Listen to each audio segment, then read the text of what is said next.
Sometimes the real war begins after the medals are boxed away. It wasn't the push that hurt him. It was the laughter. When 82-year-old Franklin Hayes hit the pavement outside a gas station in Rockfield, Texas, he didn't cry out. He didn't even flinch. His palms were scraped, his hip ached, and blood pooled slowly at his temple. But all around him, life moved on. A woman rushed her toddler away. A teenager smirked while recording on his phone. And 5 bikers stood in a circle, laughing like schoolyard bullies, amused by the collapse of a man who once crawled through jungles half a world away so they could live free. They thought it was over. They thought they'd humiliated a stranger no one would defend. But what they didn't know was that somewhere deep in a locked drawer, beneath a faded photo and an old dog tag, sat a phone number that hadn't rung in over 40 years. And today it would. Thank you for being here. Sometimes, the smallest moments carry the greatest meaning. Today's story is one of those, quiet, powerful, and worth remembering. If it touches your heart, feel free to share your thoughts in the comments. And if you'd like more stories like this, you're warmly invited to subscribe and tap the bell so you won't miss the next one. Now, let's take a closer look at what really happened. The heat in Rockfield had a weight to it. It didn't just burn, it pressed. The sun poured down like syrup over the dusty shoulders of U.S. Route 189, shimmering off cracked windshields and faded storefront signs that hadn't changed since Carter was in office. Franklin Hayes, 82, parked his rust-stained 1971 Chevy C10 beside Beck's gas and tire, his worn boots stepping onto the concrete like they remembered how to move before he did. He wasn't in a hurry. He hadn't moved quickly since 1972, not since a bullet tore through his left hip while dragging his captain to a chopper in Laos. He adjusted his Korean War veteran's cap, the stitching worn, the bill curled upward by decades of sun. He didn't wear it for show. He wore it because it was the only thing that ever stayed on his head when wind passed through the Texas plains. Franklin moved slow, but steady. Steady enough to make it to the icebox for a bottle of water. Steady enough to grab his veteran's discount card, laminated years ago, edges frayed like everything he owned. He stepped out again and turned toward the pump. That's when the bikers saw him. They weren't old. They weren't even dangerous in the way danger used to be measured. 5 of them. Loud bikes, shiny chrome. Vests full of patches that meant nothing. They leaned against their machines like gods of the road, though none looked a day over 30. Not a trace of real fatigue in their bodies. Not a line of sorrow in their faces. Their tattoos were fresh, their words sharper than their wit. "Yo, check out Gramps," one called out. "Nice antique, man. That thing run on coal. Probably stole it off a museum lot." Franklin didn't answer. He didn't even glance their way. He just kept his eyes on the pump, lifted the nozzle, and began to fuel the truck. He'd been shot at in darkness. He'd swum through jungle rivers thick with leeches and God knows what. This wasn't even background noise. But silence sometimes feels like provocation. One of the bikers peeled off from the pack. He had a cigarette in his mouth and a chip on both shoulders. He walked like someone who needed the world to notice. "That rig even pass inspection, old man?" he asked, running a hand along the dented side of Franklin's truck. Franklin met his gaze calmly, blue eyes still clear behind weathered skin. "Still runs." The biker snorted. "So does my grandma's pacemaker. Don't mean it belongs on the road." Franklin turned back to the pump. He'd learned in war, and again in life, that not every battle is worth your breath, but youth often mistakes silence for weakness. "You hear me, Grandpa?" The biker pushed. "I'm talking to you." Another biker knocked the gas can from Franklin's hand. Fuel spilled onto the pavement. A hiss, a splash, a warning. Franklin crouched to retrieve it, slow and careful. That's when the shove came. He fell hard. Concrete is cruel to the elderly. His hip struck first, an old wound reignited, his palm scraped. A tremor of pain surged up his spine and across his ribs. He bit back a sound but couldn't stop the blood as it began to roll, thin and red, from his temple. The bikers laughed. Not cruelly, not kindly, just emptily. The way people laugh when they don't know what reverence means. A teenager across the lot lifted his phone and recorded it. No one stepped in. A woman herded her daughter into a minivan. A cashier peeked out the store window, then disappeared.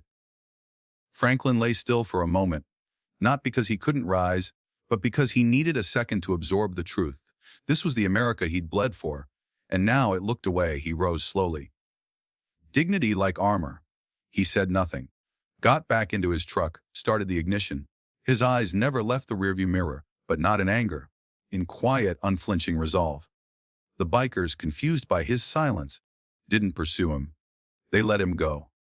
But something in Franklin's stillness had unnerved them. The laughter didn't follow him home. But a tremor had started in him.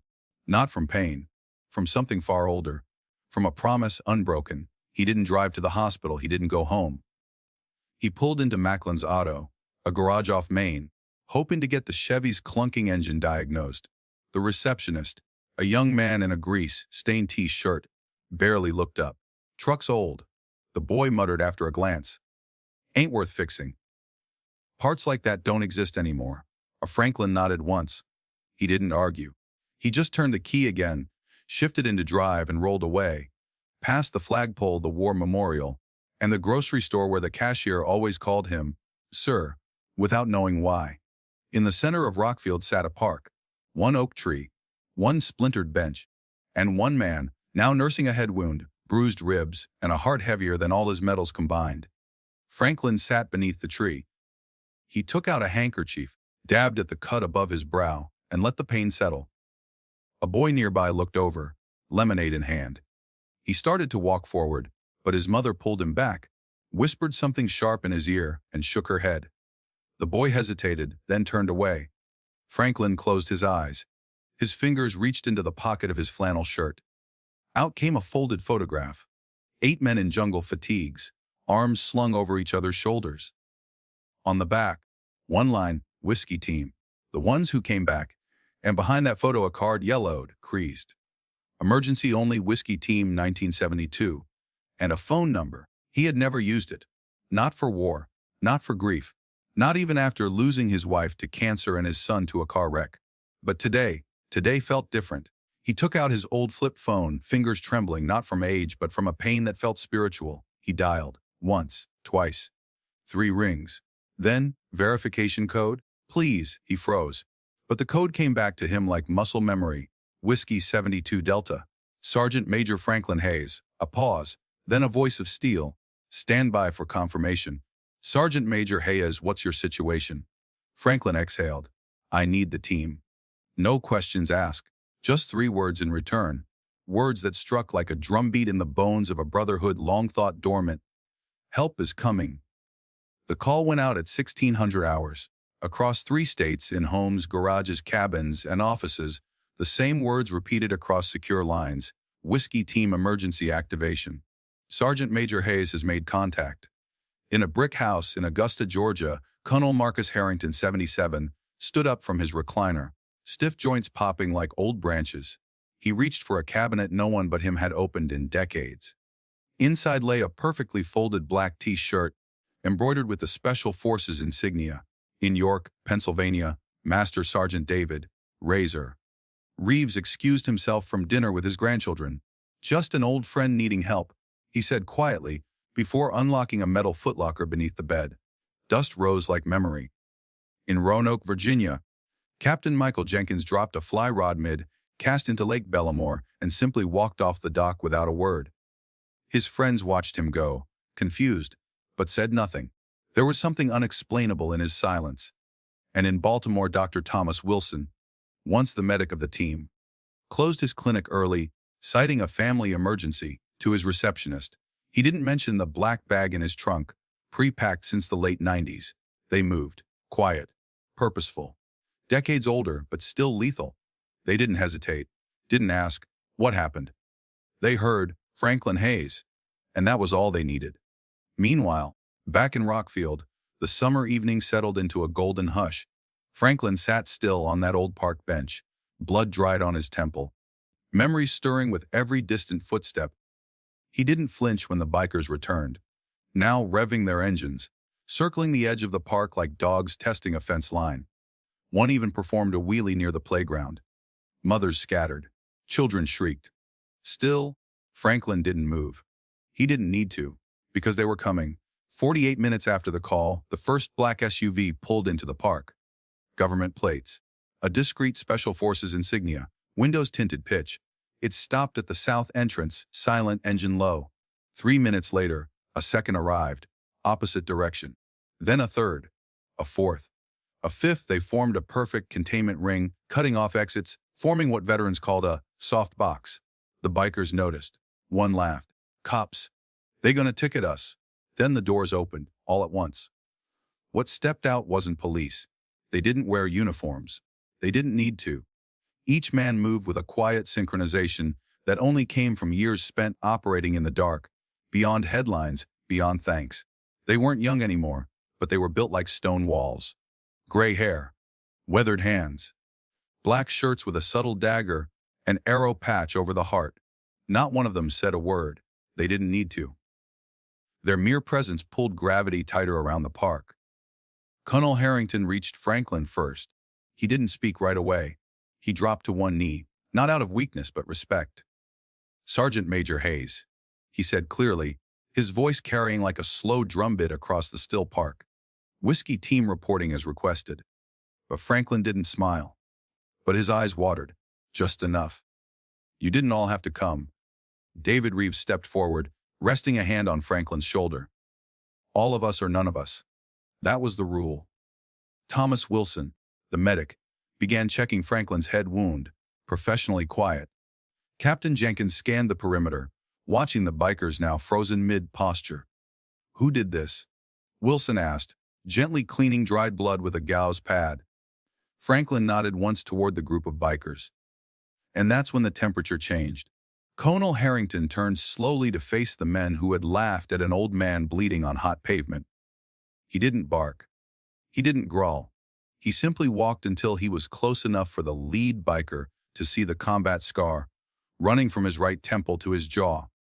"You laid hands on a Medal of Honor recipient," Harrington said flatly. The words rippled through the crowd. People had gathered. Phones were recording. One of the bikers chuckled nervously. "That guy, Medal of Honor. Get out of here, he's just some homeless grandpa." Jenkins stepped forward, pulled something from around his neck. Dog tags, yes, but attached to them was a tarnished Medal of Honor. He held it high. 1971. Laos. Sergeant Major Hayes led an unauthorized rescue of 14 American POWs. When extraction was compromised, he held off 36 enemy soldiers, bleeding from 3 wounds, refusing to leave until the last man boarded the chopper. He paused. "I was that last man." A woman gasped. Someone dropped their coffee. The lead biker blinked, took a step back. Franklin stood, wobbly at first, but then tall, straighter than he'd stood in years. The old soldier had returned. He didn't say a word. He didn't have to. The town that had ignored him now looked on in silence. Hats came off. People lowered their phones. A slow, rising respect spread through the air like thunder in reverse. A young biker, clearly shaken, stepped forward, voice shaking. "Sir, my grandfather was in Vietnam. If he saw what we did..." He trailed off. Franklin studied the boy for a long moment, then said quietly, "Then honor him by becoming someone he'd be proud of." From the final SUV, a young Army officer emerged carrying a polished wooden case. He approached Franklin with quiet precision and opened it to reveal a brand new Medal of Honor. "Your original was reported stolen in 1989, sir. The Department of Defense authorized a reissue. We've been trying to find you." Franklin stared at the medal. At its weight, its shine. He touched it with fingers that once carried wounded friends through fire. "I never wore it for recognition," he whispered. Harrington stepped beside him. "Exactly why you deserve it." The silence that followed the ceremony in the park wasn't empty. It was sacred. A pause carved out of noise. The kind of silence that makes people reflect, makes them see. For the first time in a long time, the phones stopped recording. The crowd didn't scatter. They just stood. Some removed their hats. Some blinked fast, embarrassed by their tears. Others just watched Franklin, this old man they'd passed countless times, like he was someone they'd never really noticed until now. And maybe they hadn't. The young biker, the one who'd stepped forward, stayed where he was. Still as a lamppost, hands clutched into fists. "My grandfather used to talk about the men he served with," he said, voice trembling. He told me they weren't loud about it. They just carried it. Quiet. He looked at Franklin, eyes glassy. If he saw what I did to you today, he'd disown me. Franklin didn't raise his voice, didn't scold. He simply looked the young man in the eye and said, then start being the kind of man he'd salute. The young biker broke. Shoulders sagging, he nodded. The others behind him followed suit, one removing his bandana, another wiping sweat from his neck, suddenly self-conscious under the gaze of history. From the final SUV, a young army officer stepped forward again, this time holding a small black folder. There's one more thing, sir, he said, his voice formal. The department has authorized a correction to the national record. Your rescue mission in 1971 is no longer classified. Your Medal of Honor citation will now include the names of those you saved, including Captain Jenkins. Franklin didn't reply. He only nodded once, the motion small but full of weight. Captain Jenkins placed a hand on his shoulder. It's not about the medal, Franklin whispered. It's about not being forgotten. You were never forgotten, Jenkins said, just unseen. As dusk rolled in, the park transformed. The black SUVs remained like silent sentries. Families returned cautiously. Children pointed. Local reporters arrived, led by a young woman holding a notebook and a face full of disbelief. By 8 p.m., a portable stage had been set up in front of the gazebo. The mayor, Helen Carver, late 50s, once a high school civics teacher, stepped onto it, adjusting the microphone with trembling fingers. 50 years, she said, looking out over the crowd. Sergeant Major Franklin Hayes has lived among us. He has bought our groceries, walked our sidewalks, parked his old truck outside our diners. She swallowed hard. And we never knew. Her voice cracked. We never knew that a Medal of Honor recipient lived right here in Rockfield, pumping his own gas, fixing his own roof, carrying memories most of us can't even imagine. She stepped aside. The mic squeaked. The wind stirred. Franklin Hayes walked to the podium. He didn't look like a hero. He looked like someone's tired grandfather in a wrinkled shirt. His walk was slow, his breathing measured. The crowd held its breath. He didn't speak right away, just looked at the faces, some familiar, most strangers. He didn't look angry. Just tired. I didn't call my team because I wanted attention. He began, voice deep but quiet. I called because I needed to remember that once upon a time, we didn't leave each other behind. No one moved. I don't blame anyone for not knowing who I was. That was my choice. I chose quiet. I chose peace. He looked down, fingers trembling as he held the edge of the podium. But today reminded me of something I forgot. That quiet doesn't mean invisible. That service doesn't stop when the war ends. He paused, looked to the side where 6 old men stood at attention. His team. If there's a lesson in today, it's to look again. Look again at the man pushing a walker across a parking lot. Look again at the woman with tremors in her hands, counting change at the grocery store. You don't know what they carried, what they still carry. A beat. A breath. Some of us wear medals on our chest. Some carry scars in silence.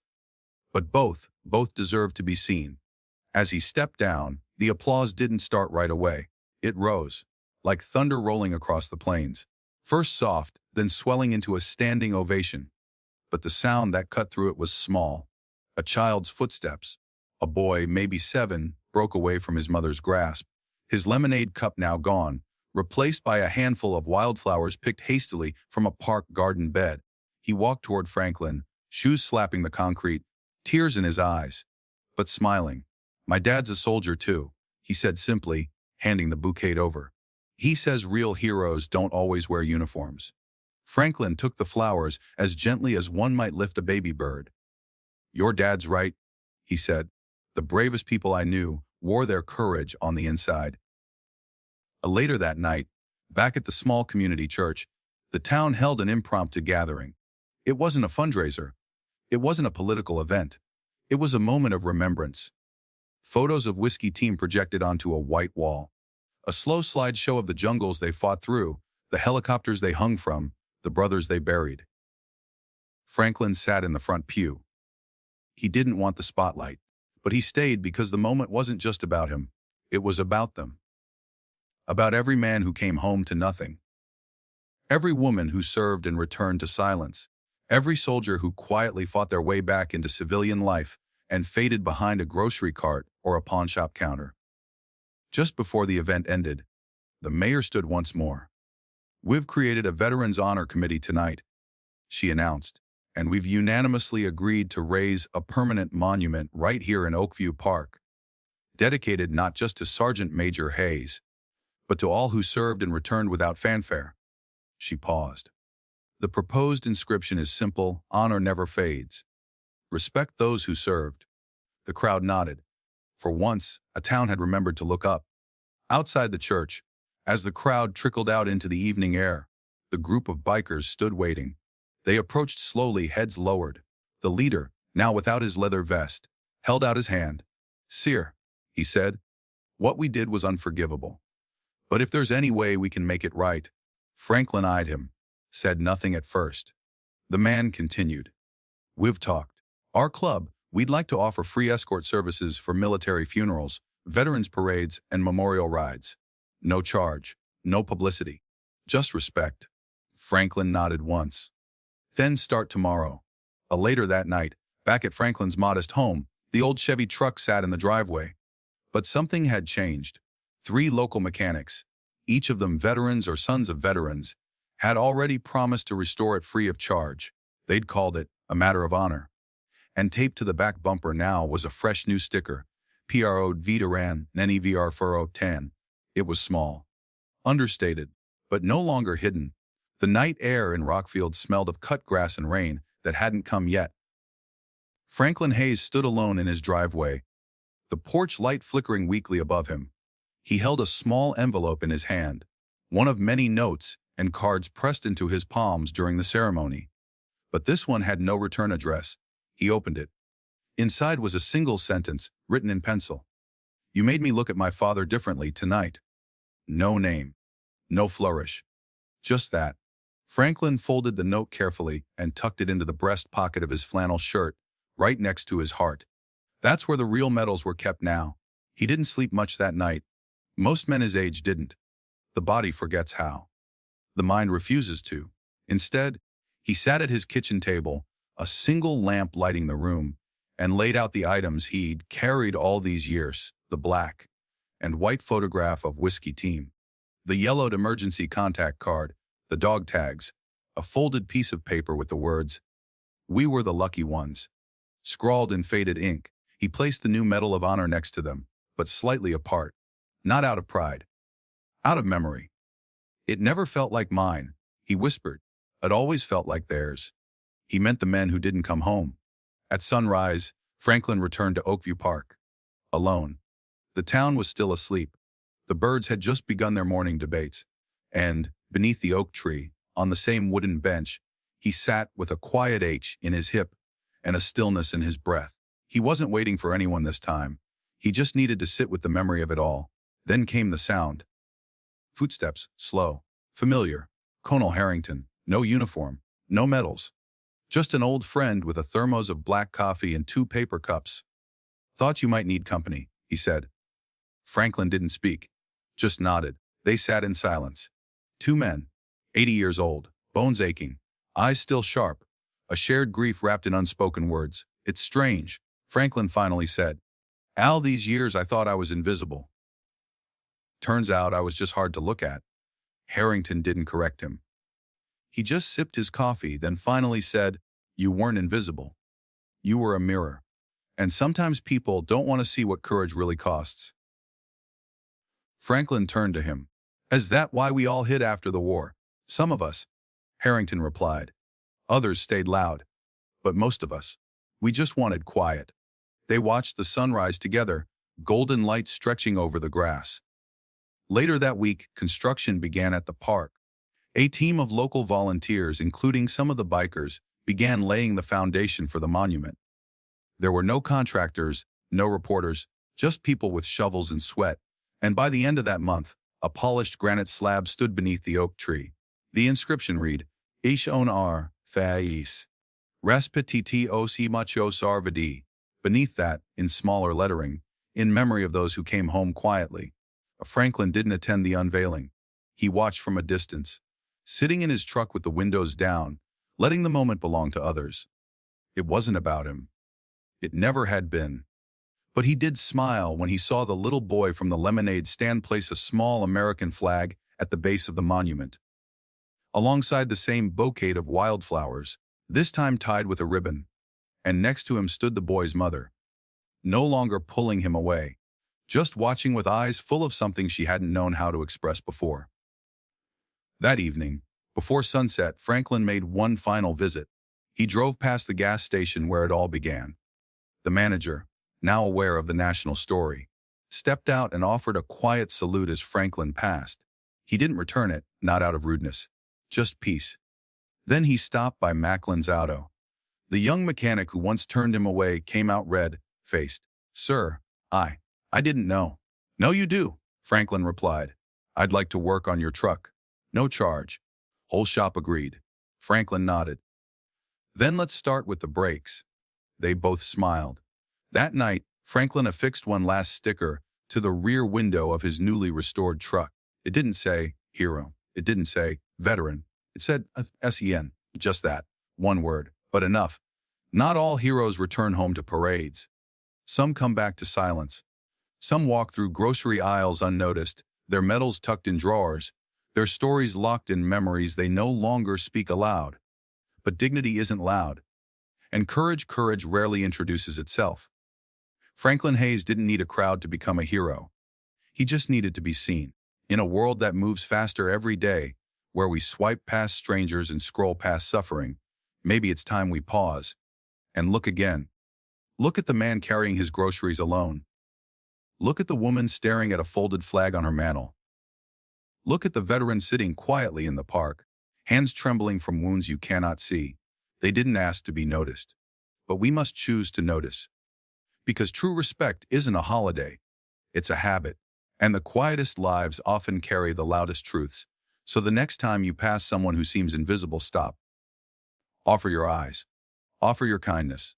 Offer your respect. Because sometimes the person we overlook is the one who gave us the freedom to walk by in peace. Have you ever seen someone strong treated unfairly, just because they were quiet, or someone humble ignored, until the day they broke? Share their story in the comments. Let their names be spoken here. And if Franklin Hayes moved your heart today, subscribe to our channel. Not for us, but for every hero like him, whose story deserves to be remembered, not just recited. Let's keep honoring them. Not once, not when the cameras are rolling, but every day, in every small moment, because respect never goes out of style, and neither does a quiet hero